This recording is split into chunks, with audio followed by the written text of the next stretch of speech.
Good morning বন্ধুরা, কেমন আছো সবাই? আশা করছি সবাই খুব ভালো আছো আর সুস্থ আছো। তো আমার আজকের এই ব্লগটা যে যেখান থেকে দেখছো, ইন্ডিয়ার বাইরে সবাইকে জানাই অনেক অনেক শুভেচ্ছা আর ভালোবাসা। তো আজকে হলো বৃহস্পতিবার আর এখন বাজে সকাল 6টা। তো আমি ঘুম থেকে উঠেছি 5টায়। তারপরে ছেলের টিফিন বানিয়ে দিলাম। বাবু স্কুলে চলে গেল, ওর বাবা স্কুলে বাসে তুলে দিতে গেল। তো আমি এখন তোমাদের দাদাভাইয়ের জন্য রান্না বসিয়েছি। তো আজকে যেহেতু বৃহস্পতিবার আর আমরা নিরামিষ খাই, তো তোমার দাদাভাই বলছিল একটু পটল ভাজো, ডালের সঙ্গে ভালো লাগবে। তো পটলটা ভাজছি আর ভাবছি ডালটা অনেক সময় না অফিসে নিয়ে গেলে খারাপ হয়ে যায়, তো ডালটা দেবো না ভাবছি। তো এদিকে পটল ভাজাটা বসিয়ে দিচ্ছি আর ভাবছি তাহলে বাকি কিছু পটল আছে ওটা দিয়ে দই পটল করব।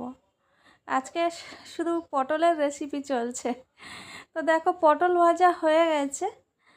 তো এই পটল ভাজাগুলো এবারে তুলে নিচ্ছি আর ওদিকে দই পটল করব, তো তার জন্য পটলটা কেটে নেব। তো এদিকে দেখো পটলটা আমি গোটা রেখেছি, মানে খোসা ছাড়িয়ে, আর মাঝখানে দুদিকে মানে চিড়ে দিয়েছি। তো পটল ভেজে নিয়েছি আর এদিকে আর দেখানো হয়নি, আমি আলুটা অল্প সিদ্ধ করে ভেজে নিয়েছি। আর এদিকে তেল গরম হতে তেলের মধ্যে গোটা গরম মশলা, গোটা জিরে আর আদা দিয়ে খানিকটা কষে নিলাম। এরপরে জিরে গুঁড়ো, হলুদ গুঁড়ো আর লঙ্কা গুঁড়ো দিয়ে দিলাম, দিয়ে মশলাটা ভালো করে কষে নেব। মশলাটা ভালোভাবে কষা হয়ে গেলে ভেজে রাখা পটল আর আলু এর মধ্যে দিয়ে দেব, দিয়ে ভালো করে এটা কষতে থাকবো একটু। আর ওদিকে তোমাদের দাদাভাই তাড়া দিচ্ছে, তাড়াতাড়ি নাও, টাইম হয়ে যাচ্ছে। তো রান্নাগুলো না একটু ধীরে সুস্থে করলে একটু ভালো হয়, তো কিছু করার নেই, টাইমটা হয়ে আসছে। তো এদিকে নুন দিয়ে আর একটু কষিয়ে নিচ্ছি, নুনটা প্রথমে দিতে ভুলে গেছিলাম। তো নুনটা দিয়ে কষা হয়ে যেতে দই দিয়ে দিলাম, আর দই দিয়ে খানিকক্ষণ কষে তারপরে মানে জল দিয়ে দেব। তো দেখো মোটামুটি ভালোভাবে একটু কষা হয়ে গেছে। তো চলো এবারে জলটা দিয়ে দিই। তো দেখো পরিমাণ মতো জল দিয়ে দিলাম। এরপরে যখন ঝোলটা ফুটে উঠবে তখন এর মধ্যে দিয়ে দেব হাফ চামচ ঘি। তো দেখো ঘি দিয়ে দিচ্ছি। আর ঘি দিলে কি হয়, টেস্টটা ভালো আসে। আর এখন দিয়ে দিচ্ছি নামানোর আগে গরম মশলা। তো আরেকটু ঝোলটা হতো, কিন্তু ওদিকে আবার অফিসের তাড়া বলে তাড়াতাড়ি তরকারিটা শেষ করলাম। তো আমাদের আজকে রেডি হয়ে গেল দই পটল। তো এবারে দেখো তোমাদের দাদাভাই অফিসে চলে যাওয়ার পরে আমি স্নানটা করে এসেছি, পুজো দিতে যাব। বৃহস্পতিবার সকাল সকাল পুজোটা সেরে নেব। তো স্নান করে এসে একটু ক্রিম মেখে নিচ্ছি। তো সংসারে কাজের ফাঁকে নিজেদের তো একটু যত্ন নিতে হবে, তো সেই জন্য জাস্ট একটু রুটিন মাফিক অল্প একটু ক্রিম মেখে নিলাম। তো এরপরে চলে এসেছি পুজো দিতে। আর এদিকে না ওই সিংহাসনে যে দেখো প্লাস্টিকের ফুল লাগিয়েছি এই পিঙ্ক কালারে, ওটা অনলাইনে মানে নিয়েছি ওটা। তো সিংহাসনে ওটা লাগিয়ে দিলাম। কেমন লাগছে গো? আমার তো বেশ ভালো লাগছে। আর বৃহস্পতিবারে পুজো দিতে গেলে অনেকটা টাইম লেগে যায়। পুরো ঘটে জল টল চেঞ্জ করে ঘরটা ভালো করে ধুয়ে সিঁদুর লাগানো সব কিছু আম পাতা টাতা দিয়ে সাজাতে একটু টাইম লেগে যায়। তো দেখো আমার মানে পুজো দেওয়া কমপ্লিট হয়ে গেছে। তো তোমাদের একবার একটু দেখিয়ে দিচ্ছি। তো এরপরে চলে এসেছি আমাদের বেডরুমটা ক্লিন করে নিতে। তো বৃহস্পতিবারে তো তোমরা আগের ব্লগগুলোতে দেখেছো যে বৃহস্পতিবার করে আমি বেডশিটগুলো চেঞ্জ করে দিই। তো আজকেরও বেডশিটগুলো চেঞ্জ করে দিলাম, দিয়ে একটা ভালো বেডশিট পেতে ভালো করে ঝেড়ে নিচ্ছি। তো বিছানাটা মোটামুটি কমপ্লিট হয়ে গেছে। এবারে বালিশের কভারগুলো চেঞ্জ করা হয়নি, তো বালিশের কভারগুলো চেঞ্জ করে দিচ্ছি। আর রুমের মধ্যে দেখবে সব থেকে আগে বেডটা গুছিয়ে নিলে ঘরটা অর্ধেকটাই ক্লিন হয়ে যায়। এবারে বাদ বাকি ঝাড়ু দেওয়া, মোছা বা টুকটাক ডাস্টিং করা সেটা আলাদা ব্যাপার, কিন্তু বেডটা আগে গুছিয়ে নিলেই যেন মনে হয় হ্যাঁ অনেকটা কাজ হয়ে গেছে। তো দেখো মোটামুটি বালিশগুলো সব পাল্টে নিয়েছি। আর এই বিছানাটা মানে ক্লিন করা হয়ে গেলে ওই ড্রেসিং আয়নায় কয়েকটা জিনিস ছড়িয়ে ছিটিয়ে আছে, চিরুনি, সাইড ক্লিপ বা অন্যান্য কয়েকটা জিনিস আছে, ওগুলো একটু গুছিয়ে দেব। তো চলো কাজগুলো করতে থাকি।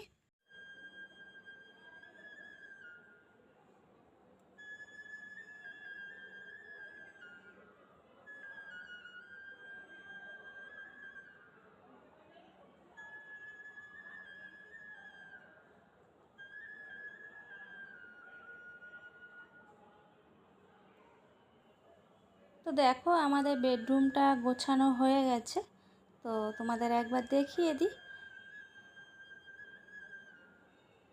তো দেখো পুরোপুরি গোছানো হয়ে গেছে। তো এরপরে আমার ছেলের বেডরুমটা ক্লিন করতে যাব, তো দেখছি তাপসীদি চলে এসছে, মানে আমাদের বাড়িতে যে কাজ করে দিয়ে যায়, তো ঘরটার ঝাড়ু দিচ্ছে। ওই জন্য ভাবলাম যে তাহলে ওই ঘরটা পরে ঠিক করেছি, তার আগে গাছে একটু জল দিয়ে দিই, গরম পড়েছে তো। আর আজকের তাপসীদি খুব সকাল সকাল চলে এসছে।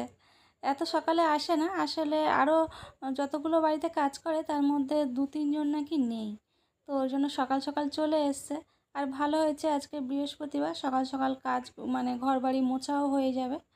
তো ওদিকে তাপসীদি ঘর টরগুলো একটু ঝাড়ু দিয়ে কিচেনে থালা বাসনগুলো ধুইতে গেছে, আর ততক্ষণে আমি আমার ছেলের বেডরুমটা ক্লিন করে নিচ্ছি। বন্ধুরা এই দেখো এই চিরুনিগুলো নিয়ে এসেছি, এগুলো অনেকটা মানে নোংরা হয়ে গেছে, তো এগুলো আমি ক্লিন করব বলে কিচেনে নিয়ে এসেছি। আর অন্য সময় কি ওই ব্রাশ দিয়ে ঘষাঘষি করতে হয়, তার জন্য সময় অনেকটা লাগে, কিন্তু আমি খুব মানে ইজি পদ্ধতিতে চিরুনিগুলো ক্লিন করি, আমার কোনো মানে ওই ঘষাঘষি করতে হয় না। তো আমি যেভাবে এই চিরুনিগুলো ক্লিন করি, তো সেটা তোমাদের সঙ্গে শেয়ার করছি। তোমরা দেখো কিভাবে খুব তাড়াতাড়ি এই চিরুনিগুলো ক্লিন করা যায়, অথচ কোনো ঝামেলাই থাকে না। তো চলো সেগুলো তোমাদের সঙ্গে শেয়ার করি। আর তার জন্য দেখো এখানে কিন্তু আমি গরম জল বসিয়ে দিয়েছি, আর এতে কি কি দেব অ্যাড করব সেটাও তোমাদের দেখাচ্ছি। তো চলো। তো দেখো এখানে আমার জল ফুটছে, আর এই জলের মধ্যে 1 চামচ একটু ওই সার্ফ দিয়ে দেব।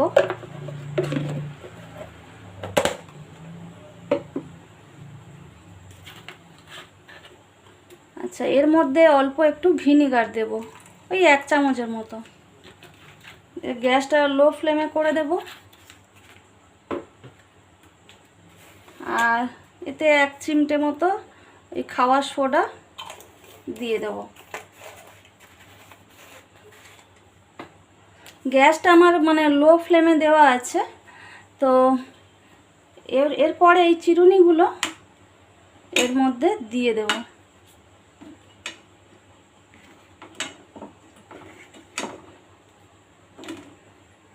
আমার এই চিরুনিটা বড় মতো, তো এটা ঠিক হচ্ছে না, এখানে ওই এপার ওপার করেই ক্লিন করতে হবে। আচ্ছা, এবারে গ্যাসটা আমি অফ করে দেব, ওভেন। এইভাবে না চিরুনিটা চেপে রেখে দেব। এইগুলো তো ভালোভাবে আমার জলের মধ্যে আছে, তো এইটা আমার একটু অসুবিধা হচ্ছে, তো এইভাবে রেখে দেব 10-15 মিনিট পরে। তারপরে তোমাদের দেখাচ্ছি, কোনো ঘষাঘষি করতে হবে না, জলটা এখন গরম আছে, তো একটু ঠান্ডা হয়ে যাক, নাহলে হাত দেওয়া যাচ্ছে না। তারপর জাস্ট একটু এরকম উল্টাবো পাল্টাবো, চিরুনিটা দেখবে একদম ক্লিন হয়ে গেছে। তো 10-15 মিনিট পরে আবার দেখাচ্ছি।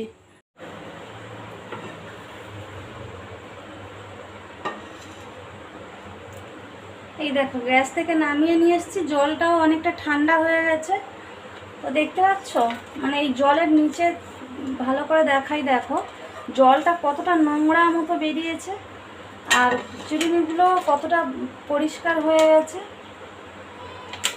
আমি কিন্তু এখনও কোনো মানে হাত লাগাইনি, এখনও তাও ঘষাঘষি করিনি, মানে জাস্ট চাপা ছিল এটা।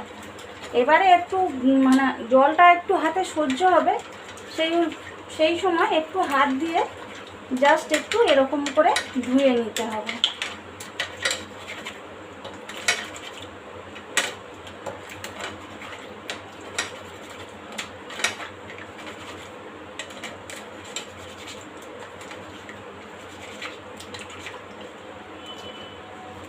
আর এই চিরুনিটা আমার একটু প্রবলেমের হয়েছে, একটু বড় তো, ওই জন্য এপাশে ওপাশে একটু ঘুরিয়ে ঘুরিয়ে দিতে হচ্ছে।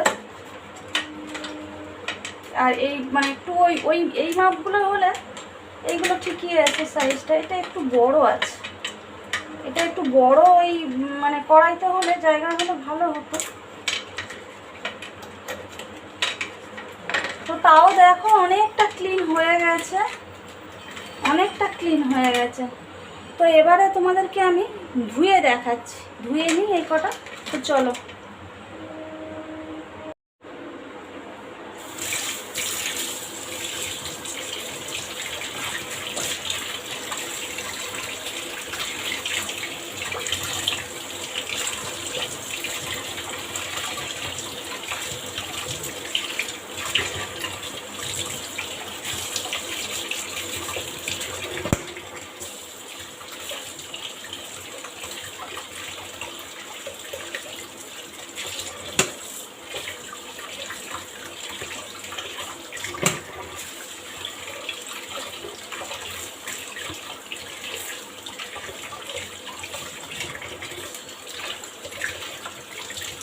তো দেখো মোটামুটি আমার ধোয়া হয়ে গেছে, চলো এবার একটু মুছে আনি, পুরো জল তো মানে একটু মুছে নিই দেখি। চলো।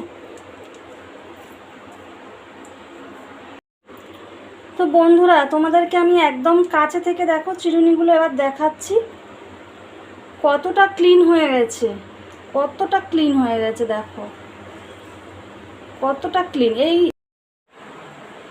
তো তোমরা দেখলে তো কিভাবে খুব সহজে চিরুনিগুলো ক্লিন করে ফেললাম। এবার 4টে চিরুনি আমি যদি আলাদা আলাদাভাবে মানে ব্রাশ দিয়ে ঘষতে থাকতাম তাহলে অনেকক্ষণ টাইম চলে যেত।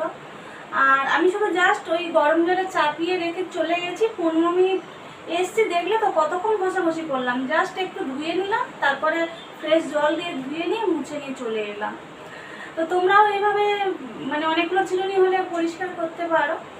তো কেমন লাগলো আজকে টিপসটা জানিও। অবশ্য এই টিপসটা আমি আগেও তোমাদের সঙ্গে শেয়ার করেছি, যারা আগে দেখেছো ওই 7টা টিপস ঘর পরিষ্কারের জন্য যেটা দিয়েছিলাম তার মধ্যে এটা ছিল। তো তাও এগুলো হচ্ছে নতুন বন্ধুরা যারা মানে ওই টিপসগুলো দেখেনি, এগুলো তাদের জন্য। তো কেমন লাগলো টিপসটা বলো।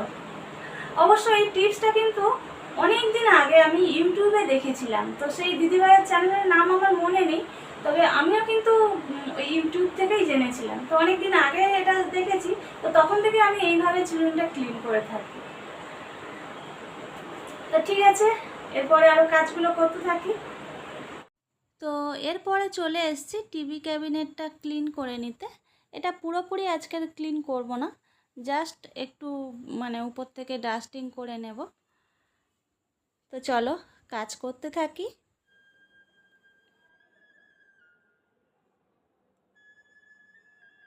তো বন্ধুরা মোটামুটি সব ঘরে কাজ টাজগুলো গুছিয়ে তোমাদের সঙ্গে একটু গল্প করতে এলাম। আর কালকে না বাজারে গেছিলাম, যে গ্রসারি বাজারগুলো করব বলে। তো যে দোকান থেকে আমরা গ্রসারি বাজার করি, তো সেই দোকানটা বন্ধ ছিল।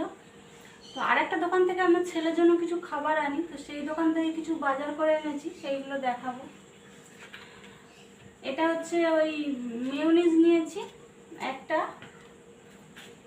আর সেজওয়ান সস একটা নিয়েছি, আর সেবারে কদিন আগে দেখালাম একটা গ্লুকন-ডি নিয়ে এসেছিলাম নর্মাল যেটা। তো আমার ছেলে বলছে কেন তুমি অরেঞ্জ ফ্লেভারটা আনলে না, ওটা আমার ভালো লাগে। তো আবার এটা আবার নিয়ে এলাম, যে মাঝে মধ্যে উল্টে পাল্টে দেবো। তো ওই গ্লুকন-ডি একটা নিয়ে এসেছি। আর এটা না এই যে ক্যান্ডি, এটা আমার জন্য নিয়ে এসেছি, এটা খেতে আমার খুব ভালো লাগে। তো 2 প্যাকেট নিয়েছি, 5 টাকা করে 10 টাকা। আর আমার ছেলের জন্য 2 প্যাকেট চিপস নিয়ে এসেছিলাম।